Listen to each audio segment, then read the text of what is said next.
Hughes Raytheon, by the time I left, was really the amalgamation of 4 different missile businesses.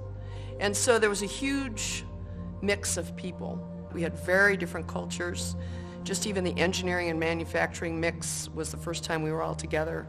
And we had such a huge job to grow the business. I mean, it was hard.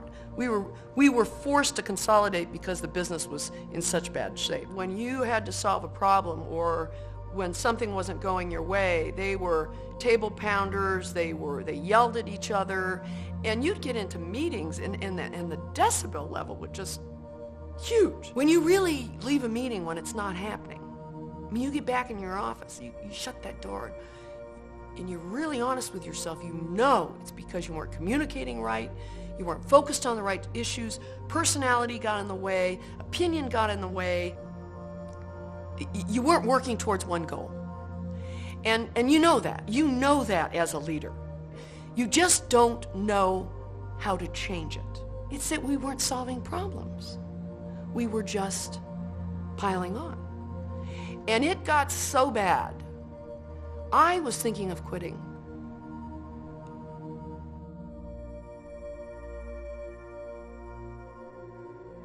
You know that old expression, no change, no change, no change. You can just try harder, have more meetings, you know, dress it up any way you want. It doesn't change.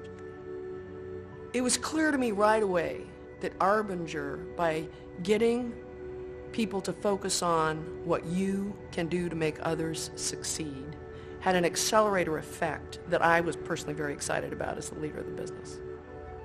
That was a tough limb for me to go out on as a woman in the defense industry who had primarily men work for her. Tough men.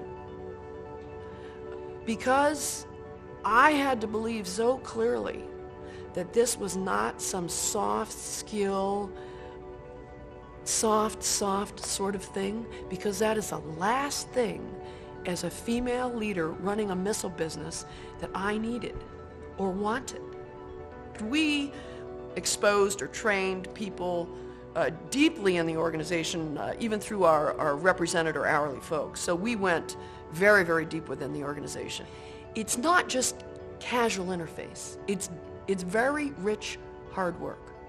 It's that focus on success, the result, the answer, in a way that focuses on others, that is so accelerating that culture moves around it. Arbinger is not about training. It's about exposure to a concept.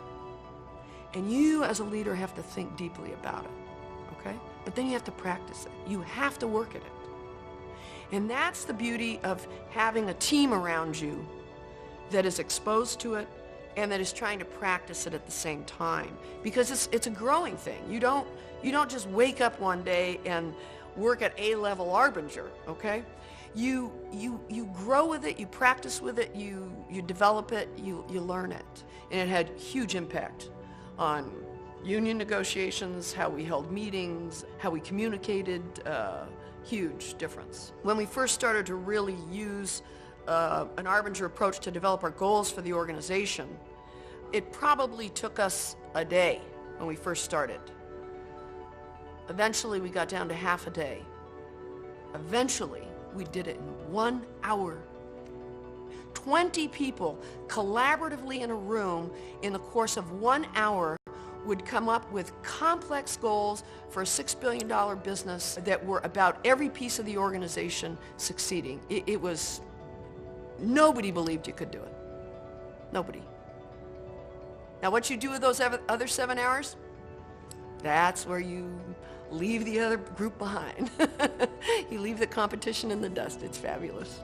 We doubled the business in a time when people didn't even think we could grow 5%.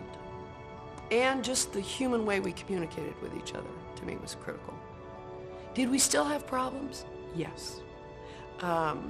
Did we make every milestone? No.